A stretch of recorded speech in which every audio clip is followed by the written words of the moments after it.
Hello, welcome to accountingqualification.com, your go-to resource for mastering accounting qualifications. Today, we're diving deep into the essential world of financial accounting, truly the backbone of all business reporting. This field is crucial for understanding how companies communicate their financial health to the world, from investors to regulators. Join us as we explore its core principles and key statements. Financial accounting is the branch of accounting concerned with the summary, analysis, and reporting of financial transactions pertaining to a business. Its primary purpose is to record, classify, summarize, and interpret these transactions objectively. The main objective is to provide information for decision-making, assess cash flows, and evaluate performance for external stakeholders like investors, creditors, and regulators. Key principles ensure consistency and reliability. In the U.S., we have Generally Accepted Accounting Principles, or GAAP, established by the Financial Accounting Standards Board, FASB, since 1973. Globally, International Financial Reporting Standards, IFRS, issued by the International Accounting Standards Board, IASB, since 2001, are adopted by over 140 countries, including the EU since 2005. These principles ensure financial reporting is consistent, reliable, relevant, and comparable, allowing for clear insights into a company's financial health. Now, let's explore the key financial statements, starting with the balance sheet, also known as the Statement of Financial Position. This provides a snapshot of a company's financial health at a specific date. It follows the fundamental accounting equation: assets equal liabilities plus equity. For example, if assets total £500,000, liabilities might be $200,000 and equity $300,000.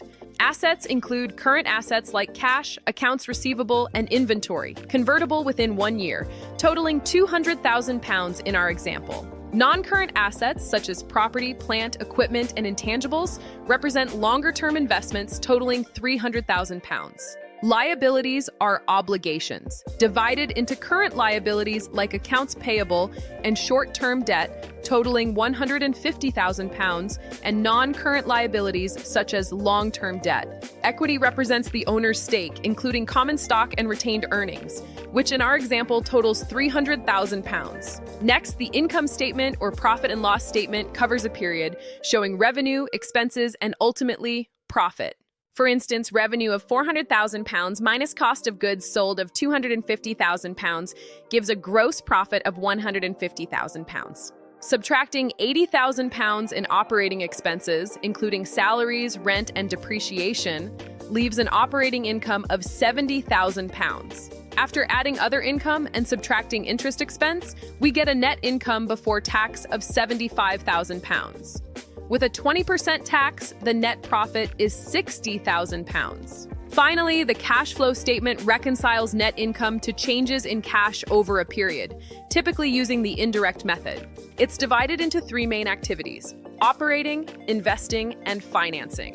Operating activities, for example, start with net income, adjust for non-cash items like depreciation, and changes in working capital, resulting in net cash from operations of £85,000. Investing activities show cash used for purchasing equipment, resulting in a net outflow of £30,000. Financing activities include issuing stock and repaying debt, leading to a net inflow of £10,000. Combining these, we see a net increase in cash of £65,000, bringing the closing cash balance to £115,000.